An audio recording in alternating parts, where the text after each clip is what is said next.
Bon, eh bien, il est l'heure, donc on va pouvoir commencer. Donc, bonsoir à toutes et à tous.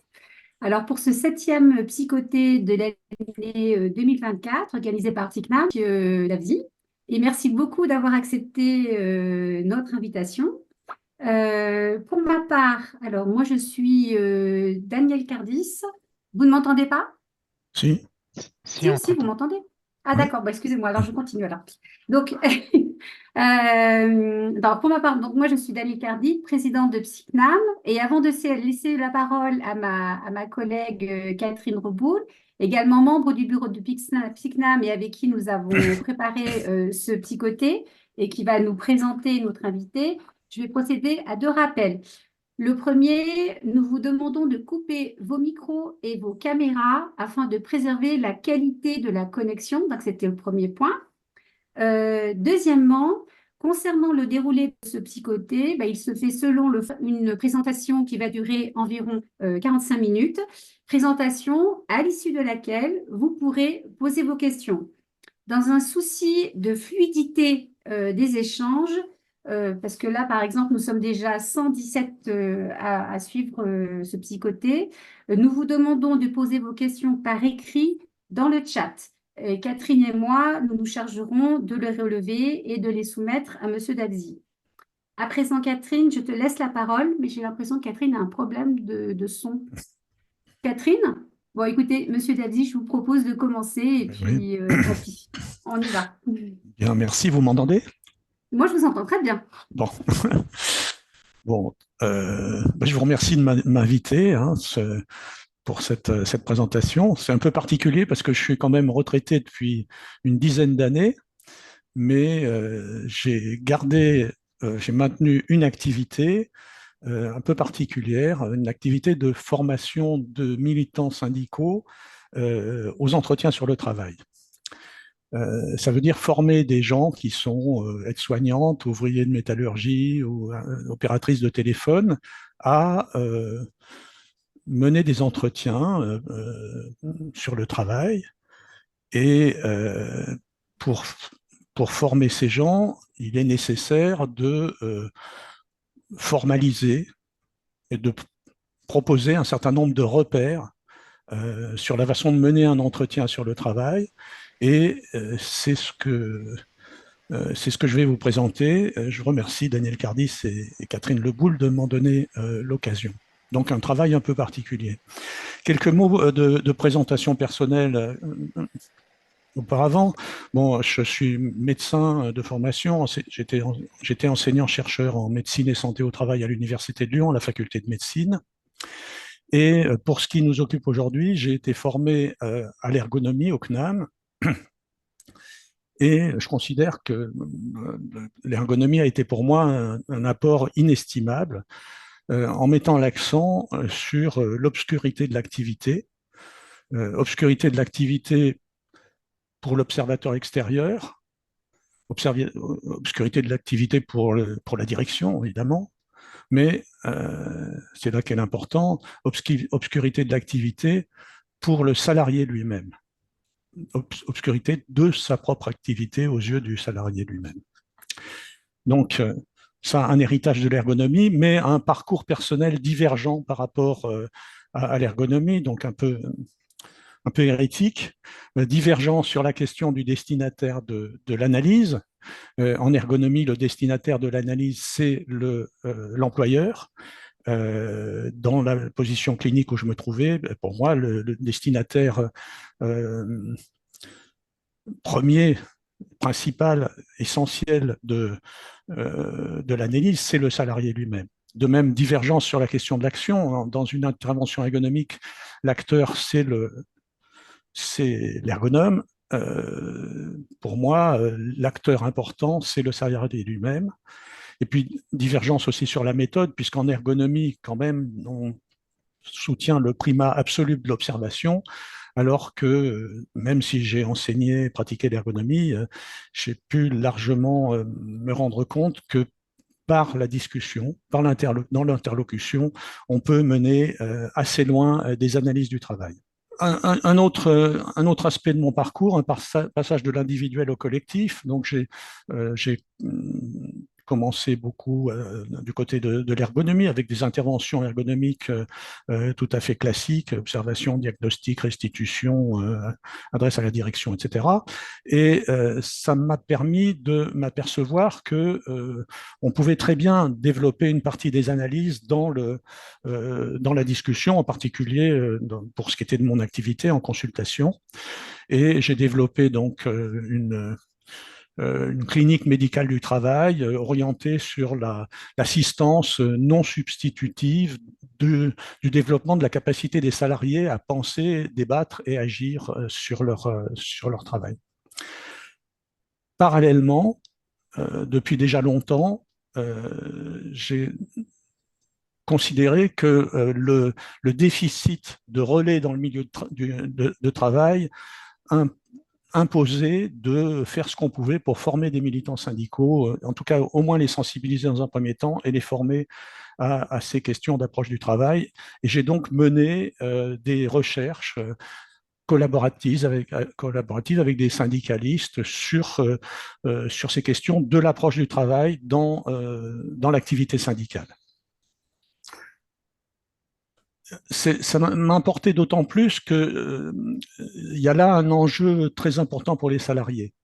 Les salariés sont pris en tenaille, d'une façon très générale, entre d'un côté la diffusion des modalités d'organisation des services, donc il ne s'agit plus d'obéir à un chef, mais de répondre à une demande, et ça s'est accompagné d'un appel à l'autonomie, à la responsabilité, à l'investissement subjectif dans le travail. Mais de l'autre côté, on a assisté à une montée des exigences de rentabilité dans le privé et des exigences de réduction des coûts dans le public qui se sont traduites par une pression à l'accélération et la standardisation des réponses. Donc, d'un côté, autonomie, responsabilité, engagement subjectif, et de l'autre côté, accélération, standardisation. Et donc, on a assisté à un déplacement très important des conflits au travail, des conflits sur le travail, transformation. Pour aller très vite, hein, dans la période taylorienne-fordienne, ce qui mobilisait, c'était le fait que les salariés étaient en difficulté pour satisfaire les objectifs fixés par la direction. Dans la période dans laquelle nous sommes entrés à partir des années 80, il est apparu de plus en plus que les salariés étaient en difficulté pour défendre leurs propres exigences de qualité. Ils sont attaqués par cette pression à l'accélération et à la standardisation. Les choses se sont donc compliquées et on aurait pu espérer voir se développer des espaces de discussion au sein desquels on puisse construire les arbitrages communs face aux dilemmes et aux impasses de l'activité. Et ces espaces de discussion ne se sont pas développés. Au bout du compte, chacun se débrouille comme il peut, chacun court dans son couloir, sur la base de son expérience et de sa sensibilité. On a donc un phénomène d'individualisation très important du rapport au travail, qui se traduit d'ailleurs, la DARES en rend compte, par une montée des conflits interindividuels. Et d'où l'importance de la construction d'espaces de discussion et d'élaboration pour enrayer ce délitement des liens sociaux. C'est ce qui motivait ces recherches collaboratives entre syndicalistes et chercheurs. Alors, c'est une vieille histoire parce que, enfin, pour moi, c'est une vieille histoire parce que je commençais dans les années 80 avec la CFDT, et puis pas mal de recherche-action, et puis depuis 2008 avec la CGT. Mais en fait, c'est une question qui est bien antérieure. Si on fait référence, par exemple, aux travaux d'Ivar Rodone dans la métallurgie italienne dans les années 70, hein, Rodone il était professeur de médecine du travail comme moi, enfin, il était enseignant de médecine du travail et professeur de psychologie du travail. Lui, il avait les deux casquettes. Et à la suite du mai 68 italien, le syndicalisme, le syndicat unifié de la métallurgie, puisqu'il y avait un seul syndicat dans la métallurgie italienne, le syndicat unifié de la métallurgie a obtenu un droit à formation continue très important pour chaque métallurgiste, et le droit pour des instituts syndicaux d'organiser eux-mêmes ces formations. Et donc à Turin, c'est Ivar Rodon qui a assumé ces formations. Et l'idée, c'était déjà de les former à l'analyse du travail. Il les faisait travailler sur l'analyse de leur propre travail. Et assez vite, il est apparu que ça ne donnait pas de résultat parce que les participants tenaient des discours tout à fait convenus, en fait, mettaient en circulation en permanence le matériel langagier qui circule dans l'entreprise, mais avec grande difficulté à revenir sur leur activité. Et c'est ce qui a conduit O'Donnell à inventer la méthode du SOSI que vous connaissez très certainement. Donc, le même type de travail que celui dans lequel je suis engagé, le même type de préoccupation. Donc, l'objectif, là, avec les syndicalistes avec lesquels je travaille, c'est de renforcer le lien entre le travail syndical dans les institutions, au sein de l'entreprise, et puis les enjeux défendus par les salariés au cœur de leur activité. Ça conduit à mener on appelle ça des recherches-actions, où on accompagne des militants syndicaux volontaires sur un parcours en 2 étapes. Une première phase d'entretien individuel, où ils apprennent à mener des entretiens individuels, dont l'objectif est d'aider les salariés à expliciter les intérêts et les valeurs qu'ils s'efforcent de défendre dans leur activité, les ressources qu'ils mobilisent, les obstacles auxquels ils se heurtent. Donc, première phase en entretien individuel, et puis avec la perspective, sur la base d'un certain nombre d'entretiens individuels, de passer à une phase de mise en discussion collective visant à rompre l'isolement, à tisser des liens autour du travail et à faire émerger avec les salariés présents ce qui fait potentiellement cause commune. Et donc, un processus qu'on peut appeler processus d'enquête, mais à la différence des enquêtes par questionnaire qui visent pas principalement à recueillir de l'information, mais qui vise plutôt à retricoter du tissu social. Retricoter du tissu social, c'était la formule qu'employaient les syndicalistes avec lesquels je travaillais dans une recherche-action sur Renault.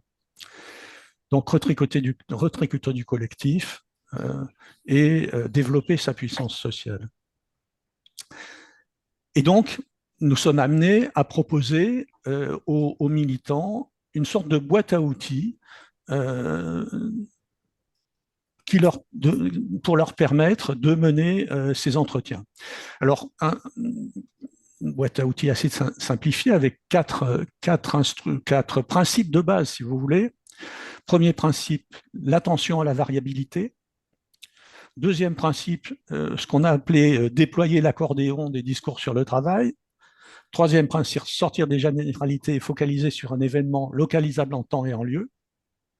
Et quatrième principe, extrêmement important, la posture modeste et respectueuse. Alors, ces différents principes, rapidement, la variabilité, une entrée très importante, la variabilité. La prescription, elle vise toujours une action théorique qui, en tant que telle, ne se produit jamais. La vision surplombante du prescripteur sous-estime nécessairement, ce n'est pas une question d'incompétence, sous-estime nécessairement la variabilité de la situation. Et donc, les salariés sont amenés à prendre en charge une quantité de contraintes et d'exigences que les échelons hiérarchiques supérieurs ne sont pas en position de percevoir. Donc, variabilité des situations, variabilité objective, variabilité des matériaux, les matériaux sont changeants, les outils sont usés. Il y a dans le monde industriel aujourd'hui un énorme problème de maintenance avec une quantité de situations de travail où les gens travaillent sur des dispositifs qui fonctionnent en mode dégradé. Variabilité de l'environnement, il y a des moments où il fait chaud, il y a des moments où il fait froid, il y a certains matériaux qui ne se comportent pas de la même façon quand il fait chaud et quand il fait froid, etc. Énorme variabilité des conditions objectives. Mais aussi variabilité des conditions sociales. C'est-à-dire que, je ne sais pas, l'infirmière au, à l'hôpital, certains jours, travaille avec des collègues avec lesquels qu'elle connaît depuis longtemps, avec lesquels elle a l'habitude de s'accorder, et puis parfois avec des collègues avec lesquels elle ne s'entend pas bien. Les ressources en termes d'aide, de collaboration peuvent être plus ou moins facilement accessibles, etc. Donc, il y a une variabilité beaucoup des conditions de la coopération au plan social. Et puis, une variabilité personnelle. Il y a des jours, les gens sont fatigués, il y a des jours, on a mal dormi parce que on avait un enfant petit qui pleurait, on peut avoir plus ou moins des problèmes de santé, et donc une énorme variabilité dans les domaines objectifs, social et personnel. Néanmoins, c'est pas parce que les conditions sont pas idéales que on peut laisser couler la performance, laisser couler la production. Et donc, les salariés s'efforcent de maintenir une stabilité dans les trois domaines que j'ai évoqués, dans le domaine objectif, social et concernant l'état personnel. Au niveau objectif, eh bien, on est quand même tenu de maintenir la production. Hein. L'infirmière dont j'ai parlé tout à l'heure, même si les conditions sont mauvaises, je regrette, le soin, il doit être fait en respectant un certain nombre de critères. Donc, comment? Oui, non, non, je vais couper le son. Excusez-moi. Non, non, il y a quelqu'un qui a remis son micro et il faut D'accord. lui couper le son, c'est tout. Oui, donc stabiliser la production, ça veut dire stabiliser les dimensions objectives, c'est-à-dire la production en qualité, en quantité, en délai, le soin au dispositif, à l'environnement, etc. Donc il faut maintenir quand même, malgré tout, une certaine stabilité dans le rapport aux conditions objectives. On ne peut pas non plus le faire par exemple, se déchargeant sur les collègues sans plus de précaution de ce qu'on ne peut pas assumer. Donc, il y a une maintenance du tissu social, des relations avec le destinataire de l'activité, avec les collègues, avec l'encadrement. Et puis, on peut aussi, enfin, on est amené aussi à décider dans quelle mesure on va s'engager. Il faut gérer le niveau de mobilisation et en gros la question de la fatigue, la question de la santé, etc. Donc, variabilité en entrée dans les domaines objectifs, social et personnel, et en sortie, nécessité de maintenir une relative stabilité de ce qu'on produit dans ces trois domaines. Moyennant quoi, en fait, on ne sait, d'abord, il n'y a jamais deux situations strictement identiques, et on ne sait à peu près jamais, on ne sait jamais comment les gens se débrouillent de ces situations qui sont toujours singulières. Alors, comment est-ce qu'ils s'en débrouillent? En tout cas, c'est pas en appliquant les consignes, puisque justement, ce à quoi ils sont confrontés, c'est des éléments vis-à-vis desquels les consignes sont muettes.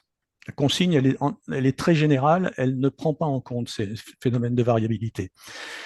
Et donc, qu'est-ce que vont utiliser les salariés? Eh bien, leur propre expérience, leur propre histoire, leur sensibilité, leurs intérêts, leurs valeurs, etc. En fait, tout le social incorporé et ce qu'on mettrait en ergonomie du côté de l'intelligence du corps. Donc, premier point, cette question de la variabilité. Une mobilisation du salarié qui possède un caractère énigmatique y compris aux yeux des salariés, qui n'est que très partiellement conscient des arbitrages et des choix qu'il est en train d'opérer. Un salarié qui dispose essentiellement des ressources langagières présentes dans le milieu, qui sont en gros les ressources de la prescription, plus éventuellement un peu de discours syndical, et donc qui sont très loin de rendre compte de ce qu'il vit. Et donc, pour l'aider à réfléchir, l'entrée par la variabilité, c'est une entrée excellente, une entrée excellente pour l'aider à penser son activité. Ça, c'est le premier principe, passer des discours généraux à une interrogation sur la variabilité. Deuxième principe, c'est ce qu'on a appelé déployer l'accordéon. En général, quand on demande au salarié d'expliquer son activité, il s'en tient à deux ou trois phrases qui donnent l'objectif général plus quelques petits renseignements. Cependant, cet objectif général, il est conditionné par des objectifs de deuxième rang, eux-mêmes impliquant des objectifs de troisième rang, si on descend de plus en plus dans le détail. Et c'est au niveau de ces objectifs de deuxième, troisième, quatrième rang, quand on va de plus en plus dans le détail, que se manifeste le soin et l'engagement de la personne et que s'exprime sa conception de la qualité. Donc, plus on va vers des objectifs de rang élevé, donc au sens où de plus en plus dans le détail, plus on touche ce que la personne s'efforce de mettre d'elle-même dans le travail. Et donc, on appelle ça déployer l'accordéon. L'accordéon, il est fermé, c'est le discours en quelques mots qui donne la description de son travail du point de vue du salarié à l'origine, et puis on déploie l'accordéon en allant à des niveaux de plus en plus précis et de plus en plus proche de la façon dont se manifeste le soin que le salarié ou la salariée met dans son activité. Alors pour déployer l'accordéon, c'est pas compliqué. Ce qu'on leur dit, vous repérez les verbes d'action et puis vous les faites expliciter. Ah, tu dis que tu fais ça, que tu fais X, ah, mais tu peux m'expliquer, etc. Et là, pour expliquer, la personne va utiliser à nouveau des verbes d'action, donc on est dans les deuxièmes rangs, etc. Et là encore, se faire expliquer, et puis, tu peux m'expliquer à quoi ça consiste, comment tu fais pour, etc. Enfin, toute une série de questions là, qui peuvent venir. Comment tu sais qu'il faut faire Y? Qu'est-ce qui fait que ça peut devenir difficile ou pénible? Et de quoi tu te sers pour, etc. Et pourquoi c'est important pour toi? Qu'est-ce qui se passe si, etc. Avec quelles conséquences? Ça ouvre sur un questionnement extrêmement, extrêmement important. En déployant l'accordéon, on va faire apparaître les difficultés, les obstacles, la variabilité dans ses dimensions les plus concrètes, mais aussi les intérêts, les valeurs que la personne s'efforce de préserver ou de promouvoir. C'est le deuxième point. Donc, premier, la variabilité. Deuxième, c'était cet accordéon qu'il ne faut pas hésiter à développer. Et puis, le troisième, c'est la focalisation sur une situation vécue. Alors ça, c'est l'idée qu'il n'y a pas de travail en général. Les gens, quand ils parlent du travail, ils donnent des généralités, mais il n'y a pas de travail en général, il y a de travail qu'en situation. L'exemple qu'on prend pour expliquer ça le plus simplement possible, c'est le jeu de dames, ou n'importe quel jeu. D'ailleurs, si vous demandez comment est-ce qu'on joue à ce jeu, ce que l'on va vous donner, généralement, c'est le mode d'emploi. Il y a un damier, il y a des dames, elles bougent comme ci et comme ça, et puis il faut les manger et il faut il faut exterminer la partie adverse. Mais une fois qu'on a donné le mode d'emploi, on ne sait absolument pas qu'est-ce que ça veut dire mener une partie de dames. C'est bien autre chose. Quand on s'en tient en mode d'emploi, on fait l'impasse on ne dit absolument rien sur les stratégies, les tactiques, les savoir-faire qui sont mobilisés, etc. En gros, c'est la même chose. Dans le travail, quand on interroge sur le travail, ce qui vient, c'est à peu près l'équivalent du mode d'emploi, c'est-à-dire les moyens, les procédures, les objectifs. Et ça laisse totalement dans la pénombre la mobilisation, ses modalités, ses ressorts, ses difficultés, etc. Et donc, pour avancer dans la compréhension, c'est pareil. Pour le jeu de dames, si vous voulez comprendre véritablement comment on joue aux dames, il va falloir, on ne pourra pas s'en tenir aux généralités du mode d'emploi, il va falloir regarder une partie singulière, etc. C'est la seule façon. Il n'y a pas d'autre moyen pour comprendre comment on joue aux dames réellement que d'examiner des parties réelles. Et donc c'est la même chose, on incite les militants syndicaux à analyser à solliciter l'expression d'événements réels et à essayer de les creuser avec le salarié, non pas comment ça se passe en général, mais comment ça s'est passé cette fois-là. Donc, avec des formules du type, bon, d'après ce que tu dis, il semble que telle situation, tel type de circonstance te pose particulièrement problème. Est-ce que tu pourrais me donner un exemple précis ou une fois où ça s'est passé, par exemple la première fois ou la dernière fois ou celle qui te paraît la plus caractéristique?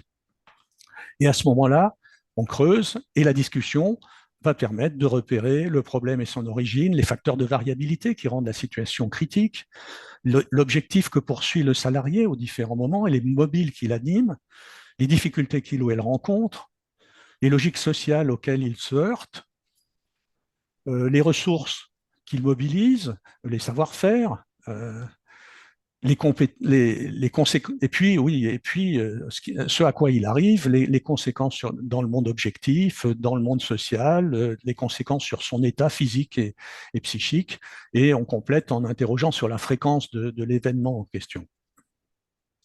Évidemment, quand on sollicite le récit d'un événement comme ça, le salarié qui est en face a déjà réfléchi à cette situation qui l'a déstabilisé, mais il a réfléchi seul. Et ça change beaucoup les choses. À réfléchir seul, on tourne rapidement en rond, alors que la situation est très différente en face d'un interlocuteur qui est véritablement soucieux de comprendre. L'effort de compréhension manifesté par l'enquêteur conduit, et les questions qu'il pose pour essayer de comprendre, conduit la personne à mettre des mots sur des dimensions de son engagement auxquelles il n'avait pas réfléchi jusque-là. Il est amené à se poser des questions qu'il ne s'était jamais posées, à dire des choses qu'il n'avait jamais dites et à penser des choses qu'il n'avait jamais pensées. C'est donc une part absolument considérable de ce qu'on essaye de développer. Le quatrième, donc j'ai trois principes. Le quatrième concerne la posture. Alors c'est un principe vraiment très fondamental qui importe plus que la compétence technique. C'est ce qu'il va falloir beaucoup travailler avec les militants syndicaux. Le problème, l'objectif, c'est d'apprendre ensemble.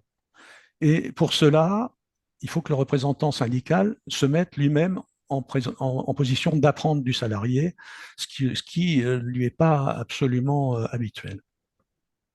Ça veut dire une attitude modeste, on vient pour apprendre, et une attitude respectueuse, on ne juge pas, on s'efforce de comprendre.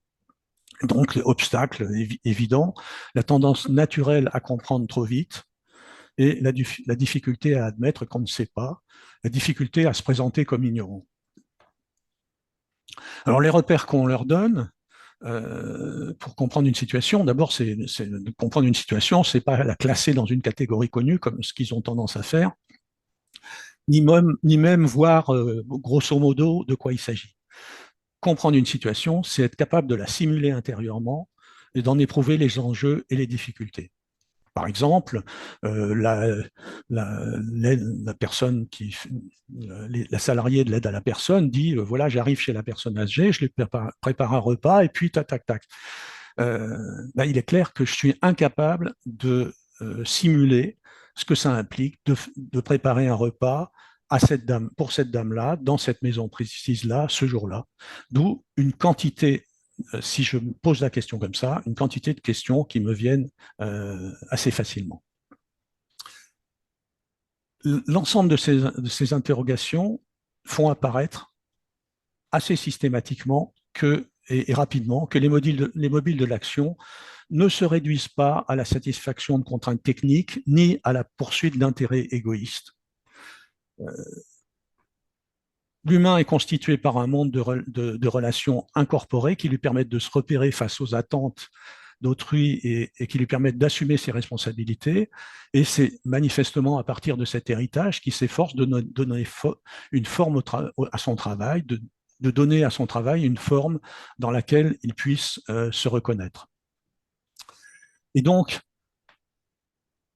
ce qu'on amène les militants syndicaux à découvrir, c'est que là où la prescription vise la production d'un bien ou d'un service à valeur marchande, en réalité, le salarié se manifeste plutôt comme porteur d'une proposition de monde et s'efforçant de la déployer. Au bout de l'enquête, donc, émergent des enjeux qui ont trait aux exigences de dignité dans la façon de traiter les choses et les gens. Donc, une boîte à outils qui traite le travail en deux dimensions. Une dimension horizontale, c'est la variabilité. La situation est essentiellement instable et la mobilisation oui, et sur le même plan, la mobilisation pour lui garder forme humaine. Et puis une dimension verticale, ce qu'on a appelé l'accordéon, c'est la prise en charge d'une quantité d'objectifs enchâssés que la hiérarchie ne perçoit pas. Alors ça, c'est des principes, mais en réalité, ce n'est pas du tout suffisant. Si vous essayez d'utiliser systématiquement ces éléments, vous êtes susceptible d'entrer dans une investigation sans fin. On peut tirer les fils sans fin. Le monde entier viendra même à partir d'une séquence de travail. Pour que l'entretien soit productif, il faut qu'il suive et qu'il soutienne la dynamique d'élaboration du salarié, ou du compte la dramatique de son activité, la dramatique dans laquelle il se trouve engagé et qui fait sa singularité. Et donc, non pas un interrogatoire, mais une discussion dont le but est de faire expliciter par le salarié ce qui le préoccupe et les moyens qu'il met en œuvre pour y faire face. Il est néanmoins nécessaire de garder un contrôle sur le déroulement de l'entretien, justement pour ne pas se perdre dans des interrogations sans fin. Pour ça, nous proposons aux syndicalistes un schéma d'entretien en 4 étapes, dont l'objectif, clairement, est d'obtenir le meilleur résultat possible en un minimum de temps, sachant que les militants syndicaux avec lesquels on travaille ont très peu de temps pour ça. Donc, un protocole en 4 étapes, une présentation, une familiarisation avec le travail et ses enjeux, le choix d'une situation critique sur laquelle approfondir l'analyse et la clôture de l'entretien. Alors, les présentations du militant syndical et présentations du salarié. Le militant syndical se présente, métier d'origine, fonction dans le syndicat, et il exprime son besoin de mieux connaître le travail pour assurer sa fonction de représentant. Et il sollicite le ou la salariée. Est-ce que vous accepteriez de prendre un peu de temps pour qu'on en discute, pour que vous m'expliquiez? Et puis, présentation du salarié, avant qu'on commence, est-ce que tu permets que je te pose quelques questions générales sur ton parcours? Quelle est ta formation? Ça fait combien de temps que tu es sur ce poste? Tu étais où avant? Ça te plaît? Qu'est-ce qui te plaît dans ton travail? Est-ce qu'il y a des choses que tu regrettes par rapport à ce que tu faisais avant? Est-ce qu'il y a des choses qui t'ont déçu? Donc, une prise de contact générale. Et puis, deuxième étape, se familiariser avec le travail. Est-ce que tu peux m'expliquer en quoi ça consiste ton travail? À ce niveau, on ne va pas encore creuser très profond. On se laisse guider par le salarié. Le représentant syndical se contente de canaliser en mettant l'accent sur la variabilité, sur le fait qu'on dit comment ça se passe en général, mais ça se passe souvent pas comme en général. Donc ça, c'est en général, mais il y a des moments où les circonstances sont plus difficiles, ou plus désagréables, ou plus risquées, et on interroge. Mais il n'est pas nécessaire de creuser systématiquement le questionnement, de déployer largement l'accordéon. À ce niveau-là, c'est un balayage dont l'objectif est de repérer les situations qui préoccupent particulièrement le salarié afin de pouvoir en choisir une sur laquelle focaliser l'analyse. C'était la deuxième étape, donc présentation, se familiariser avec le travail. Troisième étape, approfondir à partir d'un événement marquant. Voilà, je l'avais évoqué, hein, il te semble que telle situation te pose particulièrement des problèmes. Est-ce que tu accepterais qu'on de me raconter une fois où ça s'est passé réellement, une fois la première fois ou la dernière fois ou une fois particulièrement caractéristique.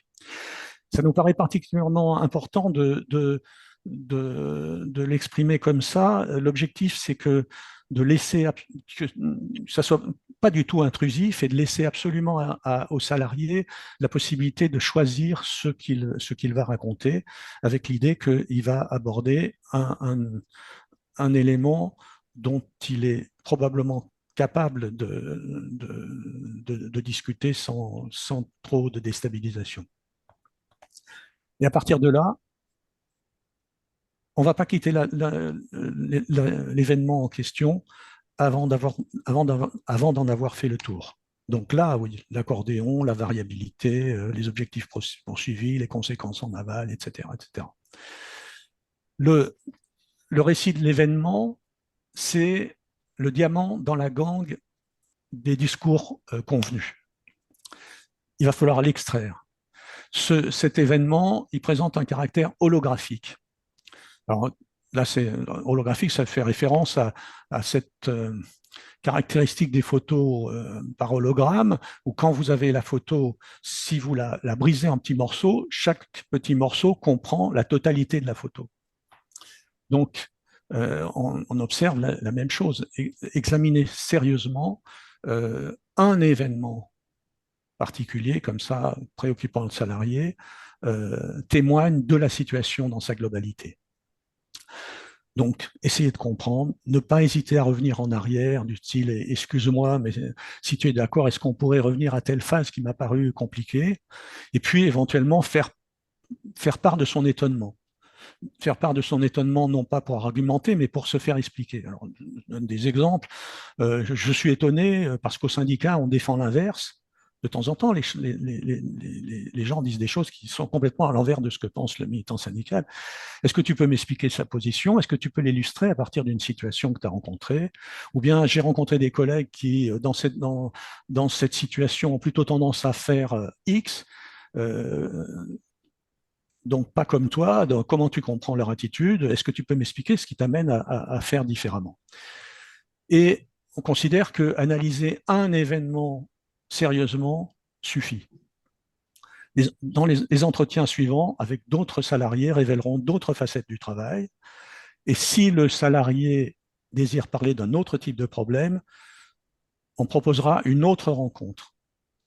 L'objectif, c'est de ne pas durer trop longtemps, de ne pas faire durer trop longtemps l'entretien, de ne pas empiler une trop grosse masse d'informations, d'autant que les gens avec lesquels on travaille n'ont pas des grandes facilités pour prendre des notes. Donc, des entretiens relativement courts et pas enchaîner les entretiens, mais prendre le temps pour reprendre ses notes, réfléchir avant de recueillir de nouveaux éléments. Et puis, quatrième étape, clore l'entretien. Donc, remercier l'agent pour tout ce qu'il vous a appris. Ça, c'est les recommandations aux syndicalistes. L'avertir qu'on peut être amené à revenir sur le mode, là, il me semble que j'ai bien compris, mais parfois, quand on reprend ses notes, on s'aperçoit qu'il vient de nouvelles questions. Si c'est le cas, est-ce que tu permets que je revienne en discuter avec toi? Lui demander s'il est intéressé à continuer à travailler sur les questions évoquées ou sur d'autres, s'il serait intéressé à en parler avec des collègues concernés par les mêmes situations, et l'assurer qu'on n'utilisera pas d'informations personnelles sans sa participation et son accord. Il s'avère que c'est extrêmement bien reçu par les salariés. Les militants syndicaux sont totalement épatés de la façon dont les salariés marchent dans ce genre de dispositif. Ce sont souvent les salariés eux-mêmes qui sollicitent après les militants syndicaux pour l'expérience qu'on a, quand est-ce qu'on fait une discussion collective sur les éléments de terrain. Donc cette première phase d'enquête individuelle, elle a pour nous un caractère absolument crucial. Ce qu'on en attend, c'est vraiment une série de choses.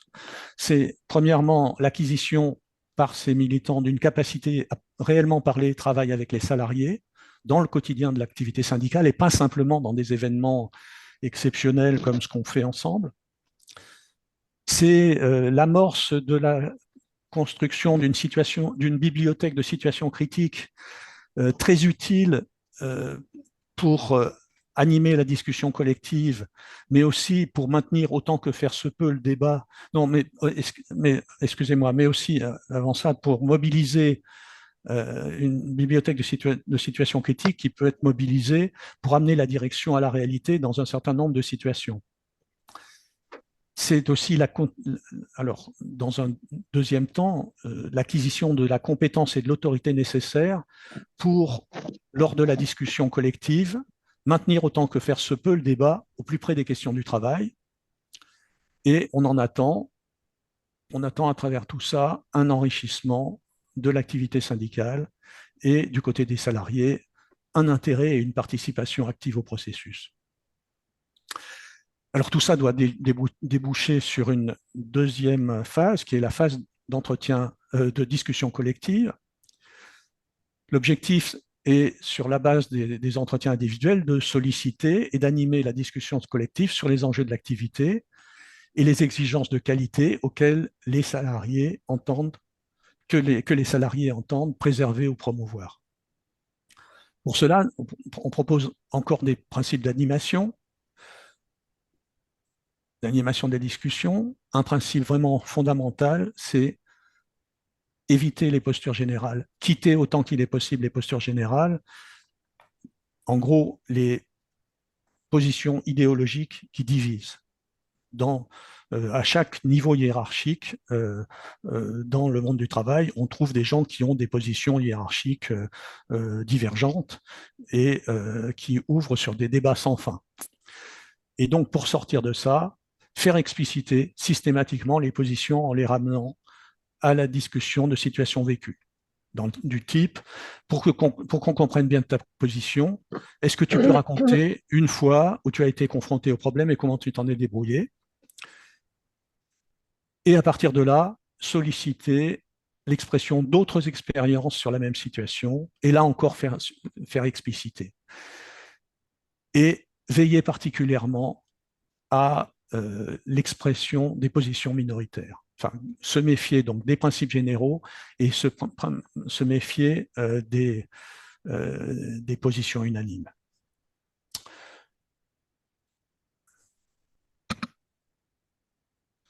L'objectif dans cette affaire-là, en faisant expliciter les positions, c'est de mettre les situations, les salariés en position de comprendre les différentes positions en présence et finalement de se retrouver en position d'apprendre les uns avec les autres.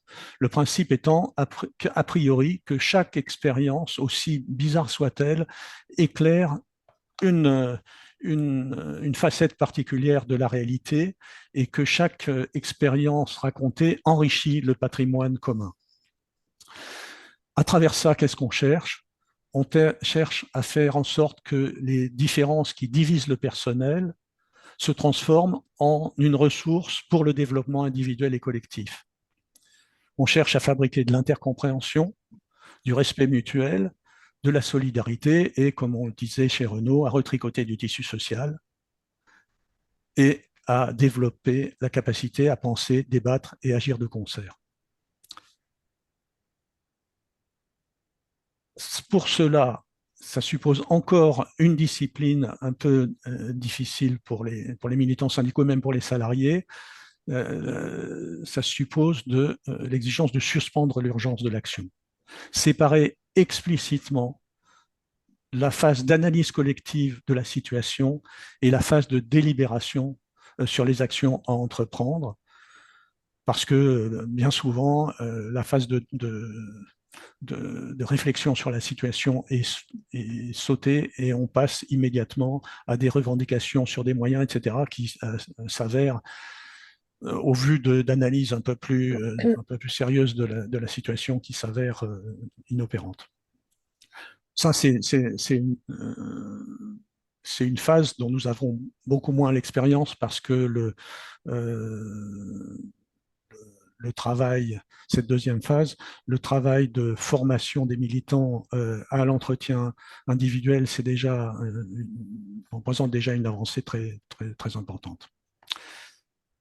J'ai terminé. Juste pour ceux qui voudraient creuser un peu, je peux signaler qu'il y a un texte sur le net qui lui-même comporte une bibliographie avec des liens.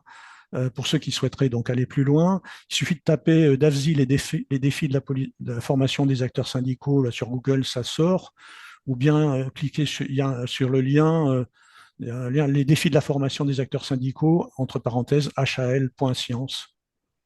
De toute façon, oui, je ne l'ai pas dit, mais je ferai passer mes notes, hein, les notes de mon entretien à l'association pour ceux qui voudraient les récupérer. Je vous remercie pour votre attention.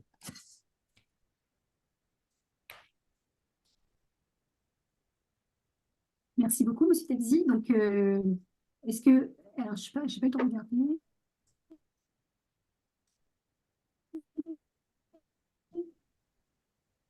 Non.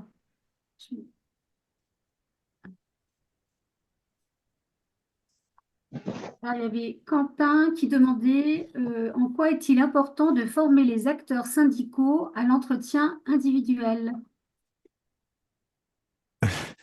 Alors, donc, on veut les former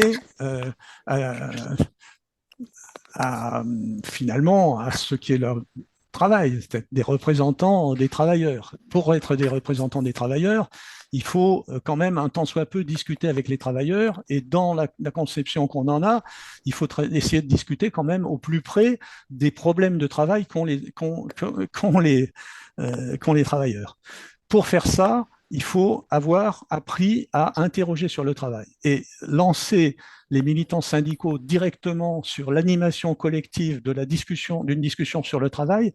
C'est lancer les militants syndicaux ou n'importe qui, hein, c'est pas atteignable. Il faut s'être formé à l'enquête, à la discussion individuelle sur le travail pour être capable, dans une discussion collective, de continuer ce travail d'assistance à l'explicitation de ce que dit celui qui parle. Et ça, ils ne peuvent pas l'apprendre autrement que l'ayant fait dans l'entretien individuel. Enfin, je ne sais pas si je réponds bien à la question, mais Si la personne vous dit « Ok, je vois maintenant, merci ». D'accord, merci. Catherine, tu avais une question posée ou pas? Bon, alors... alors nous avons... J'en ai une belle, j'en vois une belle là. Bah, allez-y, allez-y, Monsieur Dabzi. Nous avons une question de Camille. Nous avons une question de Camille. Donc, quelle forme prennent les entretiens auprès de la direction?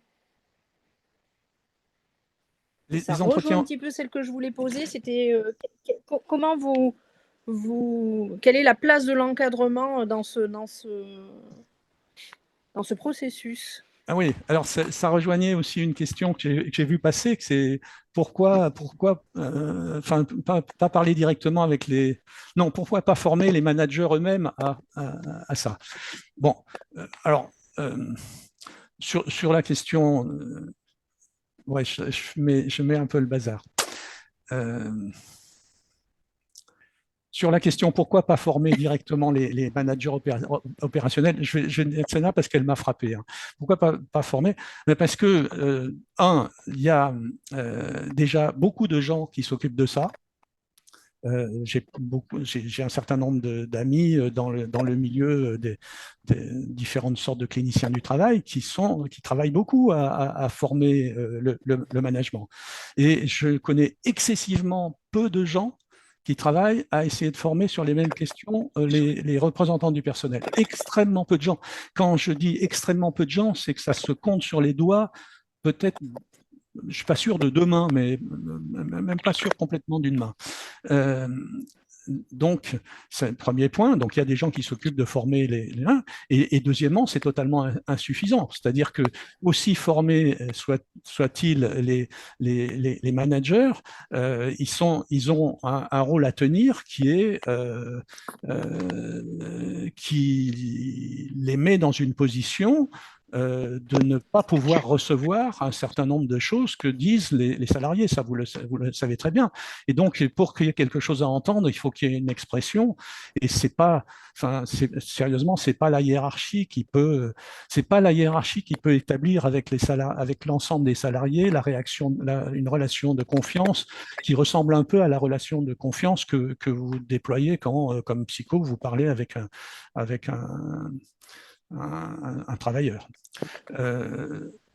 Autrement, donc j'en reviens à ce qu'on fait nous, il n'y a pas de place pour l'encadrement. S'il y a une place pour l'encadrement, c'est qu'on fait une enquête sur l'encadrement. Alors ça, on l'a fait, hein, où des militants syndicaux vont faire des entretiens d'explicitation avec de l'encadrement, mais en fait, l'objectif n'est pas d'aller expliquer à la direction ce qu'on a appris. Évidemment, vous vous rendez bien compte que les militants syndicaux, ils font pas ça pour expliquer à la direction ce que racontent les salariés. Ils font ça pour arriver à développer un travail syndical qui soit moins déconnecté des problèmes qui préoccupent les salariés. Donc, pour remplir leur fonction de représentant du personnel. Et quand ils vont s'adresser à la direction, ça sera sur la base de ce qui aura été collectivement élaboré et compris, et pas du tout sur la base des entretiens individuels. Tout ça, à un moment, est destiné à retourner dans le travail syndical.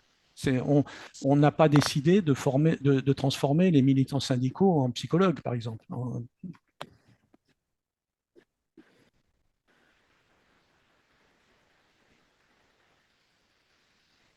Ah, j'ai une question sur la variabilité. Moi, je vois les questions là. Ah oui, d'accord, bah, allez-y alors. Bon, j'ai une question. Quelles sont les limites de cette méthodologie? Les situations. Alors, je vais commencer par les limites. Après, il y a les situations adaptées ou pas. Oh là là, oui. Les limites, elles sont gigantesques. Ça se saurait si c'était facile pour les militants syndicaux de mener ce qui représente pour nous des entretiens cliniques sur le travail. Non, c'est assez loin de la pratique syndicale. Vous avez une partie du monde syndical dans ses parties les plus radicalisées qui est plutôt sur des positions de type avant-gardiste et qui ne sont pas très enclins à venir sur ce genre de situation.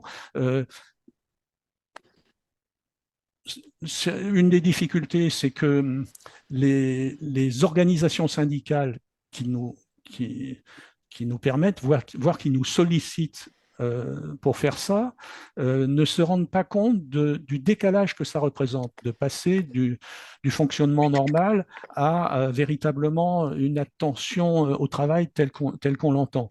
Ça représente une mutation personnelle. Enfin, si vous êtes entré véritablement dans les questions du travail comme ça, à un moment, le monde n'a plus exactement la même allure. Donc, ce sont des processus lents.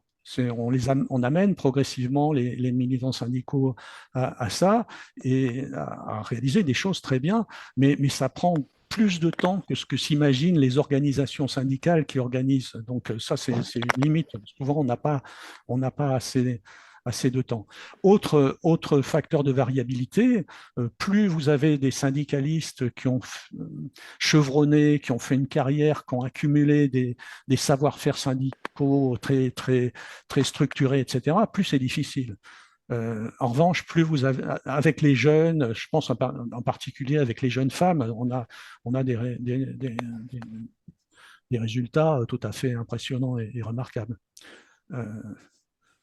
Voilà. Mais autrement, il n'y a pas, à ma connaissance, il n'y a pas de travaux sur les choses sur lesquelles on travaille. Par exemple, on a des militants qui travaillent sur le travail d'informaticiens de très haut niveau, enfin des cadres de très haut niveau. Bon, on les font travailler sur leur propre activité. C'est pas plus complexe que faire travailler avec les méthodologies qu'on emploie, que faire travailler sur la conduite d'une machine d'usinage à haute vitesse.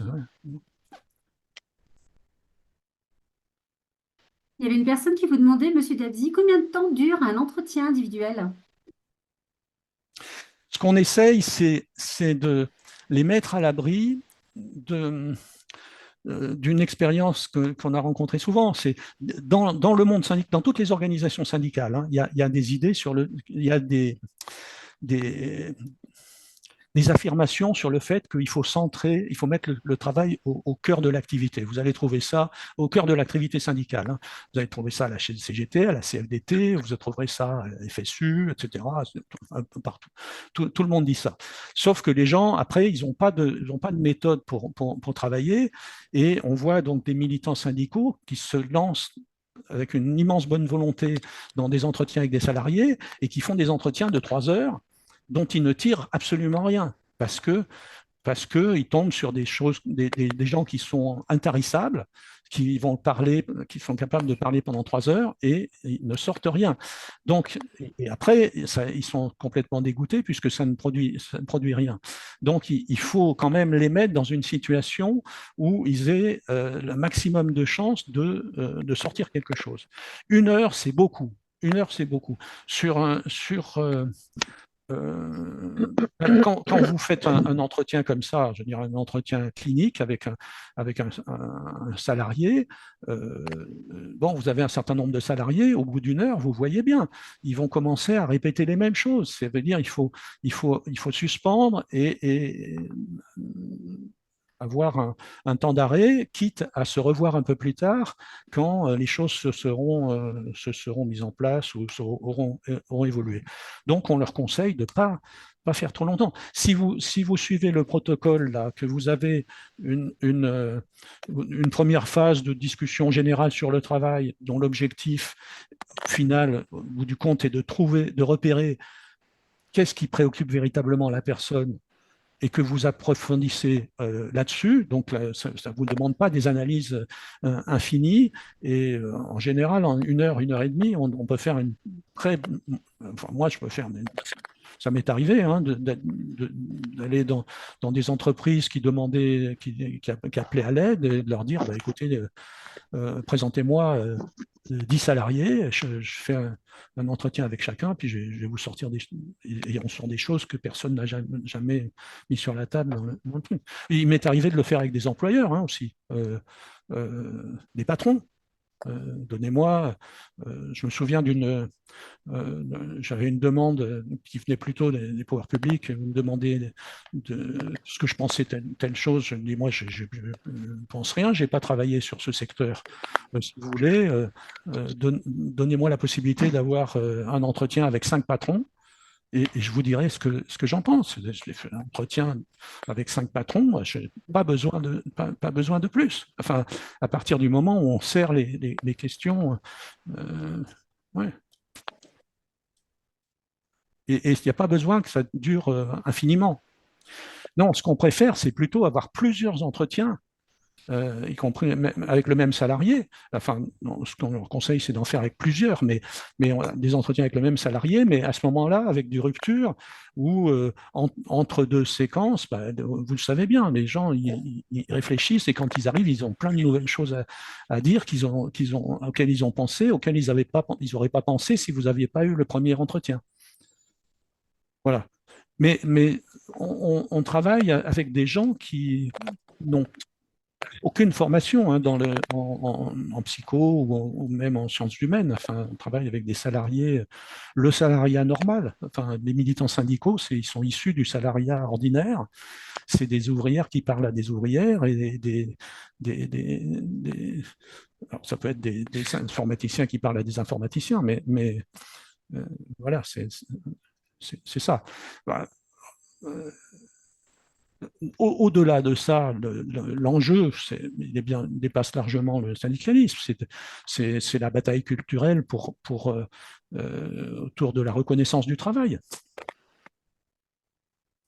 C'est une bataille culturelle. Pour l'instant, elle est perdue.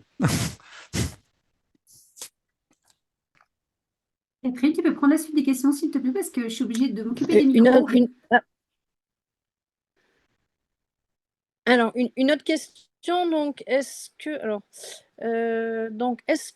à la lumière de vos expériences, hein, Philippe Davzy, est-ce que ce type d'intervention auprès des syndicats permet de restaurer des espaces de discussion entre les salariés, entre pairs ou au sein d'un collectif de travail?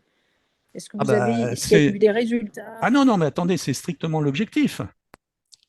Oui, non, c'est l'objectif. Bien sûr. Alors, c'est l'objectif de discuter. Est-ce qu'à la lumière de vos expériences, vous avez eu des résultats positifs? Mais oui, mais vous les connaissez. Quand, comme clinicien, vous menez un entretien sur le travail, sur le travail, hein, vraiment sur le travail. Je veux dire, on laisse de côté la prise en charge pathologique, enfin, tout ce qu'on peut faire en dehors. Mais vous discutez avec quelqu'un sérieusement sur le travail, mais il va y récupérer des capacités langagières dont il aura qu'un souci, c'est immédiatement d'aller s'en servir après, parce que ça lui permet de mieux se faire comprendre de ses proches à la maison qui ne comprennent pas pourquoi il est dans le bazar, de se faire comprendre de ses collègues, de se faire comprendre de sa hiérarchie, bien sûr. Et si vous êtes en consultation, alors là je passe sur le versant professionnel. Si vous êtes en consultation et que vous faites des choses comme ça, je sais pas, la semaine d'après, vous avez un type qui vient et qui vous dit docteur, je sais que vous avez parlé de tel truc avec machin, mais moi, je tenais à vous dire que, qu'est-ce que ça veut dire? Ça veut dire que ça a fonctionné, que la personne, elle a gagner des capacités à penser, débattre et agir sur sa situation et à commencer à parler avec d'autres, etc. Bien sûr que c'est ça l'objectif, avec le fait que les militants syndicaux, là, essayent de nourrir et de renforcer et de recentrer leur activité au plus près de ce qui préoccupe les salariés. Mais ça passe par les discussions et la construction de liens, enfin, la construction de compréhension.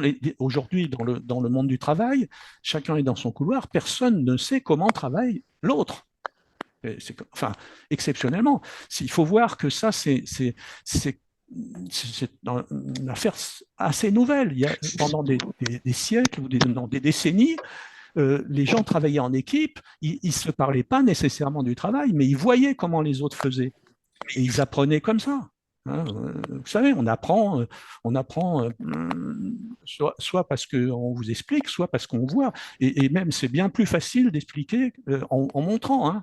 Il y a beaucoup de choses qu'on peut pas, qu'on n'expliquera pas par les paroles. Dans ma corporation, c'est officiel. On n'apprend pas la médecine à la faculté. On a une masse énorme de cours. C'est pas ça qui fait un médecin. Un médecin, ça s'apprend au lit du malade, dans le compagnonnage avec les autres médecins seniors, parce que là, il se transmet des choses qu'on ne sait pas transmettre par la parole. Mais le problème, c'est que maintenant, dans le monde du travail, les ouvriers, ils ne se voient plus travailler, les employés, chacun est de son côté, on ne sait pas comment les autres s'en débrouillent.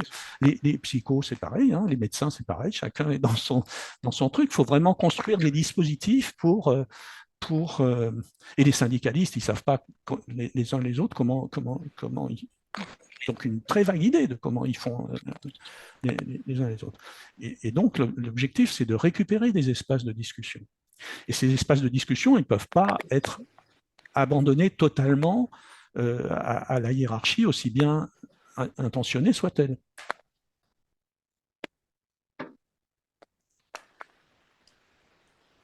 Alors, on a une question qui est un petit peu à contre-pied. Donc, les espaces de discussion sur le travail se développent avec des kits, notamment proposés par la NACT. Comment ne pas user les salariés, alors user entre guillemets, hein, les salariés à débattre avec ses pairs, les organisations syndicales, voire le manager. Et on a un petit lien à Mathieu Detchessart. Et qu'est-ce que vous avez dit sur Mathieu Detchessart? Je n'ai pas compris. En fait, c'était la personne a écrit confère de César. C'était par rapport à comment ne pas user les salariés à débattre avec ses non, mais quand je parle, les organisations syndicales, voire les managers. Quand je pensais aux gens qui font ça du côté du management, oui, effectivement, il y a Mathieu Detchessart. Mais Alors moi, je peux pas. Je sais qu'ils font ça. Mais j'ai des copains très proches qui font ce type de travail. Ça, je peux pas dire. Je sais pas comment ça se passe. Je peux pas dire. Mais là, dans le travail auquel on s'attelle, nous, alors véritablement, ce qu'on cherche, c'est être le moins intrusif possible. Enfin, véritablement. Et les militants syndicaux, ils ont de grandes préventions à venir sur ce qui leur semble être des espaces privés des salariés. Donc, non, ils ne travaillent qu'avec des volontaires. Et je vous garantis que, alors, ceux qui viennent dans ces expériences-là, les salariés, ils sont super ravis. Hein, ils sont épatés. Il y a des gens, paf, ils prennent leur carte syndicale derrière. Enfin, alors que c'est pas l'objectif. C'est pas pour ça qu'est mené l'entretien. Non, non, vous avez des tas de gens qui vont vous dire, mais jamais personne m'a posé ces questions. Jamais personne de ma vie. Jamais j'ai eu l'occasion de m'arrêter comme ça pour expliquer dans quoi je patauge, quoi. Alors après, bien sûr, ouais, non, mais c'est une bonne question. Hein. Il faut chercher des modes de reconquête d'espaces de discussion qui ne soient pas des trucs qui soient des obligations, qui pèsent, etc. Enfin, évidemment, c'est fondamental.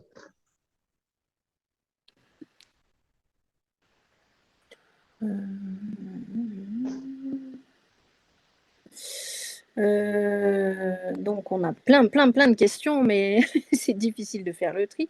Donc, le recueil par les syndicats de la bibliothèque critique, hein, dont vous avez parlé, peut-être un bon moyen d'ouvrir les débats en CSE. Oui, tout à fait. Est-ce que ça fonctionne en CSE? Est-ce que, du coup, les représentants, ça apporte des informations, des situations qui sont relatées ensuite en CSE? Oui. Alors, c'est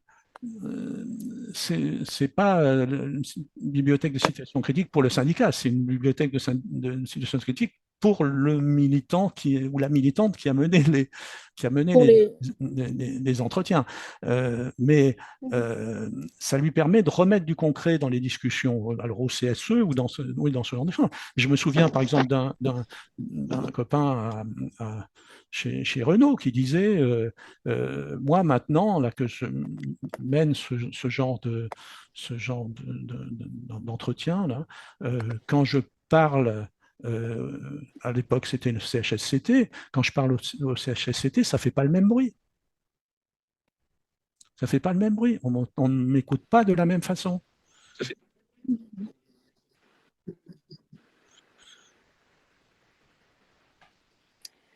Est-ce que les entretiens ont lieu exclusivement, alors attendez, je perds le truc, exclusivement sur le site ou les syndicalistes mènent-ils des entretiens à distance dans le cas du télétravail? Alors, les entretiens, ils se tiennent où on peut, c'est très variable. Il y a des endroits où c'est sur le site, il y a des endroits c'est café d'en face, il y a des endroits c'est à la maison. Je me souviens vous comprenez, si vous êtes dans une grosse entreprise, vous avez plus de chances de trouver des espaces dans l'entreprise, espaces au sens social et au sens physique, que je me souviens d'un travail comme ça qu'on faisait dans le domaine de l'aide à la personne, et les gens, ils allaient se voir le week-end ou des choses comme ça. Enfin, il y a eu une époque en Ardèche où les femmes de l'aide à la personne se retrouvaient comme ça, organisées syndicalement, hein, sur le soir pour aller discuter des questions de travail. Et dans cette enquête sur l'aide à la personne qu'on a menée là, les militantes, c'est pareil, c'est des militantes qui n'ont pas l'habitude de ce travail, donc elles font les entretiens individuels, puis elles disent l'objectif c'est d'en discuter collectivement. Mais après, apprendre à animer une discussion collective qui ne parte pas en vrille, c'est quand même pas évident. Et donc, la militante, elle hésitait dans son secteur à lancer l'invitation pour la discussion collective, et c'est les salariés qui sont venus la voir et lui dit attendez, mais alors c'est quand la discussion collective?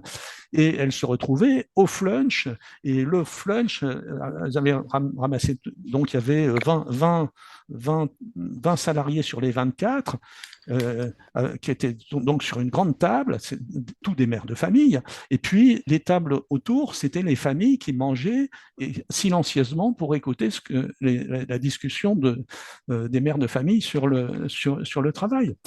Enfin, ça prend des formes extrêmement diverses, hein, ces fonctions.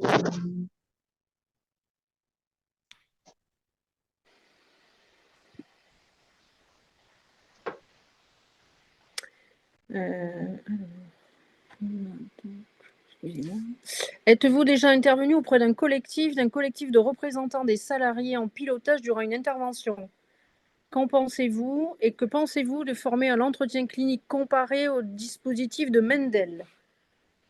Question de Quentin.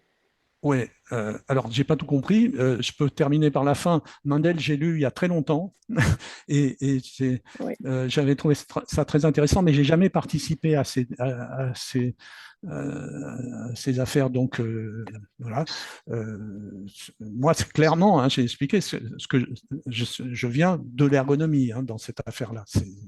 Les inspirations sont de ce côté-là. Mais j'ai pas compris le début de la question. C'est passé un peu vite.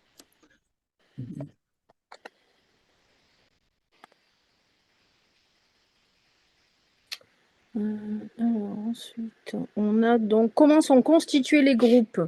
Les groupes. Vous avez indiqué donc aucun lien hiérarchique. Les groupes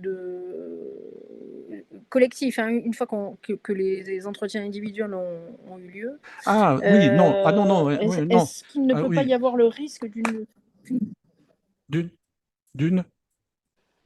risque d'une?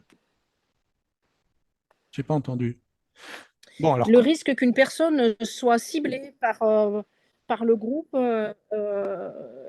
et du coup devienne un peu, voilà, soit un petit peu la cible des critiques par rapport à une situation, un problème. Ouais. Oui. Bon, comment sont constitués les groupes? Comment réguler? Oui, Comment ça se régule? Alors, bon, ce qu'on essaye, c'est de constituer des groupes de pairs, puisqu'il s'agit de parler du travail, de confronter les différences d'expérience qu'on a du même travail. C'est ça qu'on essaye de faire hein, quand même. On fait tous le même travail, mais aucun ne le fait de la même façon. Donc, si on discute entre nous de comment on fait, on va apprendre des tas de choses. Il y en a qui ont exploré des aspects, d'autres, qui ont expérimenté des choses, etc. Et c'est ça qu'on essaye de faire. Et à partir du moment où c'est vraiment au plus au ras du travail, bon, il peut arriver qu'il y ait des gens qui aient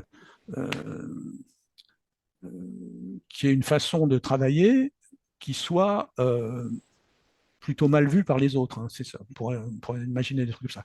Alors, c'est pas absolument évident parce que quand même, dans ces groupes de discussion ne viennent que des gens qui sont volontaires. Donc, plutôt des gens qui sont engagés dans leur travail. Viennent pas les gens qui considèrent que tout ça c'est des conneries, ceux-là ils viennent pas. Donc il y a une partie des conflits qui seraient susceptibles de se produire qui ne peuvent pas par constitution des groupes. Il vient un certain nombre de gens préoccupés du travail, de sa qualité, etc., pour en discuter entre eux et essayer de mieux comprendre la chose. Et après, ce sur quoi on insiste beaucoup auprès des militants, c'est voilà, il faut si quelqu'un accepte de présenter réellement, authentiquement son expérience et de la décrire, le boulot, c'est de le soutenir. On va soutenir l'élaboration jusqu'à ce que la position qu'il défend soit compréhensible, parce que les vieux ne travaillent pas comme les jeunes, les hommes, les femmes, les expérimentés, les pas expérimentés, et qu'il faut ramener aux situations, la variabilité. Tout le monde n'est pas dans la même situation pour travailler, et l'objectif, c'est de construire de l'intercompréhension, et puis surtout de faire émerger qu'est-ce qu'on a en commun, qu'est-ce qu'on essaye, qu'est-ce qu'on voudrait quand même promouvoir, qu'est-ce que ça serait un travail de bonne qualité. C'est ça l'objectif de la discussion. C'est sur quoi, c'est ce qui intéresse syndicalement les militants, c'est sur quoi est-ce que les salariés seraient en position de se mobiliser individuellement et collectivement dans la perspective d'un travail de qualité. C'est ça l'information qui est recherchée dans le fonctionnement des groupes, sur l'aspect vraiment spécifiquement syndical. Alors, nous avons encore donc une question. Dans un contexte qui peut être empêchant à penser, ou le discours prêt à penser, les scripts sont courants dans le monde du travail. Oui, partout, il veut dire. Attendez, excusez-moi, parce que la question...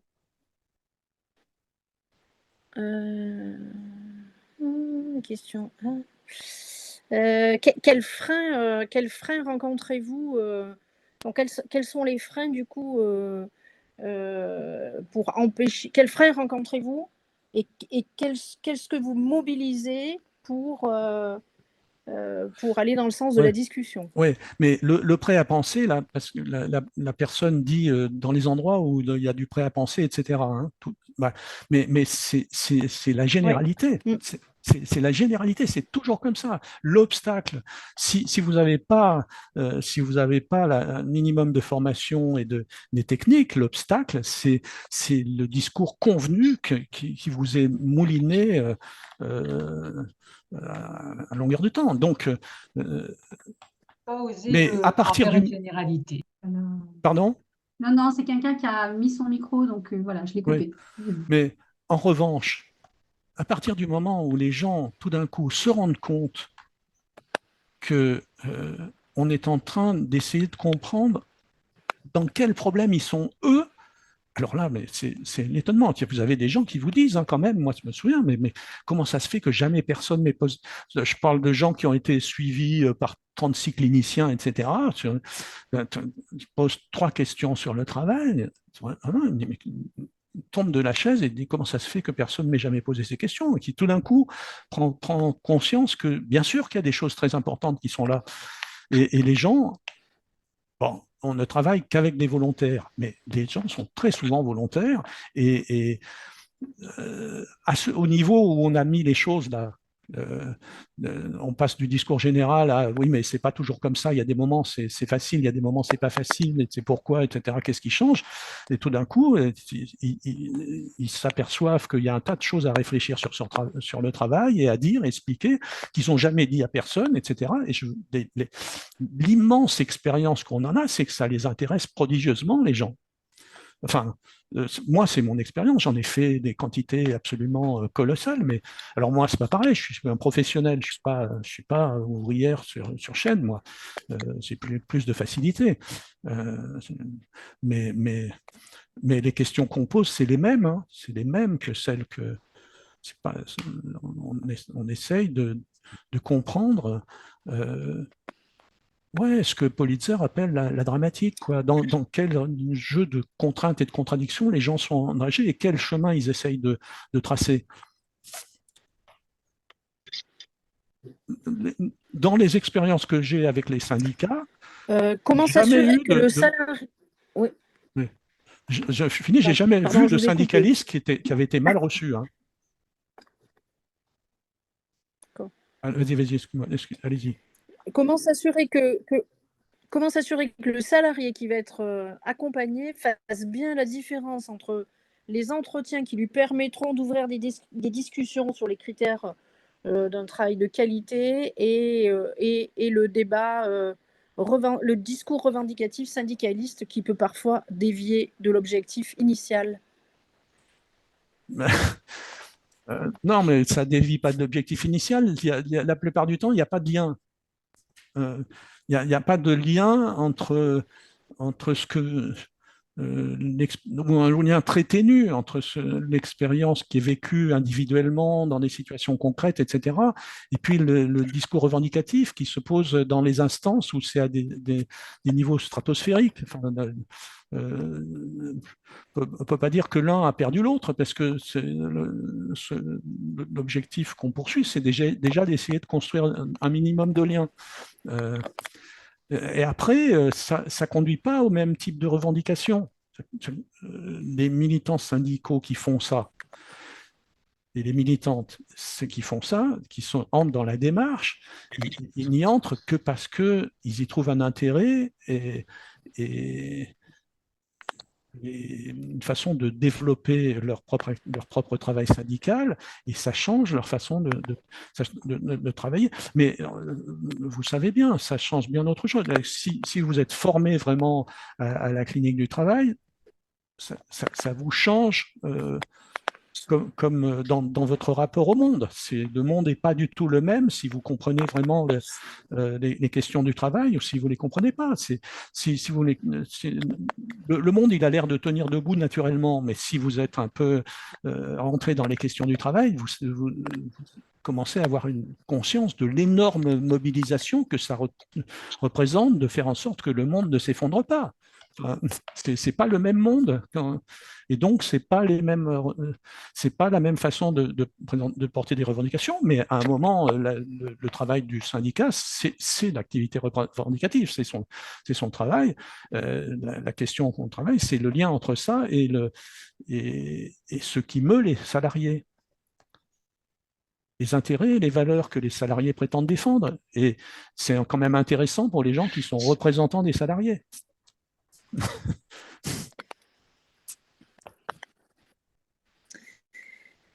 Quelle différence avec les groupes d'analyse de pratique? Un représentant syndical se pose-t-il en superviseur? Ah ben non, il ne se pose pas du tout un superviseur. Et après, les groupes d'analyse de pratique, c'est difficile de répondre parce qu'il y a quand même une diversité dans la façon d'animer les groupes d'analyse de la pratique. Mais quand même, il y a beaucoup de groupes d'analyse de pratique qui sont plutôt animés par des cliniciens. Et donc, avec les références classiques de la psychologie clinique et de la psychanalyse, et le problème, c'est que là-dedans, il n'y a pas de travail. Il n'y a pas de travail parce que il y a du psychique, il y a du subjectif et de l'intersubjectif, mais il n'y a pas de social. Vous avez des groupes d'analyse de la pratique, mais où les gens, où c'est affirmé comme ça. On laisse de côté les normes, les règles de métier, etc., etc. Enfin, en gros, tout ce qui fait la coopération. Donc, avec les approches cliniques, les approches de la psychologie clinique, on ne peut pas toucher à la coopération. Avec l'intersubjectivité, on ne touche pas à la coopération. Voilà. Ce qui manque, là, c'est le social. Les êtres humains sont sociaux de part en part. Ils passent leur temps à essayer de faire tenir debout et à modifier un petit peu le monde social, reproduire le monde social qui les a produits et le modifier à la marge pour l'adapter à ce que leur histoire leur a appris. Donc, oui, je pense que. Mais après, ça n'empêche pas qu'il y ait des groupes d'analyse de pratique par des cliniciens qui sont des cliniciens du travail. Quand je disais clinicien tout à l'heure, je parlais psychoclinique. Hein. Oui. Que pensez-vous d'intervenir à la fois auprès d'un collectif d'opérateurs et d'un collectif de représentants du personnel? L'avez-vous fait? Oui, alors intervenir auprès de groupes d'opérateurs comme clinicien, ben oui, c'était mon métier. Des individus ou des groupes, oui. Intervenir auprès d'un groupe de syndicalistes, ça voudrait dire animer un groupe de réflexion de syndicalistes qui travaillerait sur les difficultés du travail syndical. Alors, bien sûr que ça serait très important. Claude a fait un peu des trucs comme ça, enfin, avec sa façon d'aborder les choses là, sur le travail syndical. Moi, j'ai jamais eu de demande vous voyez, il faudrait qu'il y ait une organisation syndicale qui demande qu'on vienne animer une réflexion sur les difficultés du travail syndical. Faut être quand même assez éclairé et courageux. Ça ne va pas de soi. Mais ça serait extrêmement intéressant à faire, oui, bien sûr.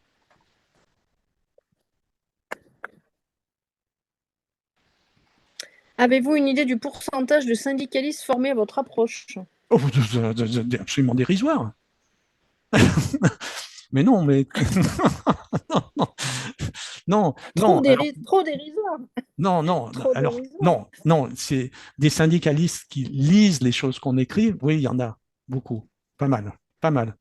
Et puis il n'y a pas que moi qui ai travaillé sur les. Ils lisent Yves Clos, ils lisent Schwartz, etc. À faire ce qu'on fait nous, non, chaque fois, on travaille avec des petits groupes là. Tandis que quand je dis nous, là, je travaille avec un trio où c'est 2 militants syndicaux de la métallurgie et moi. Hein. C'est pas des armées c'est pas des armées de chercheurs, etc. Non, c'est des gens avec lesquels on a vraiment travaillé. Bon, c'est en centaines, mais pas beaucoup plus.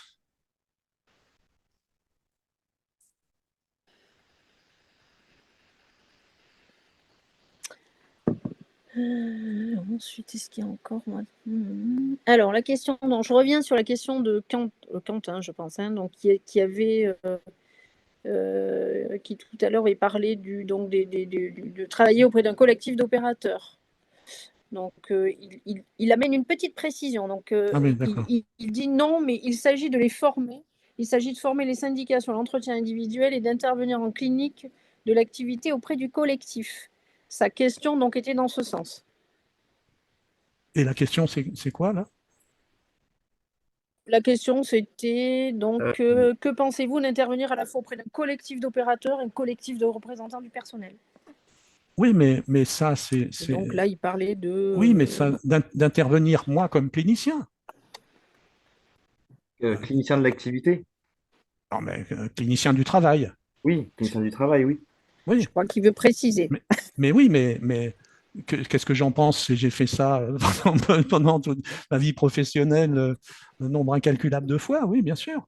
Oui, C'est donc très. Non, mais ça, c'est un métier, ça, oui. Oui. d'intervenir à la fois auprès d'un collectif et à Et la fois auprès des syndicats, des représentants du personnel, à l'entretien individuel pour mutualiser un peu tout le processus clinique qu'on essaie de mettre en place.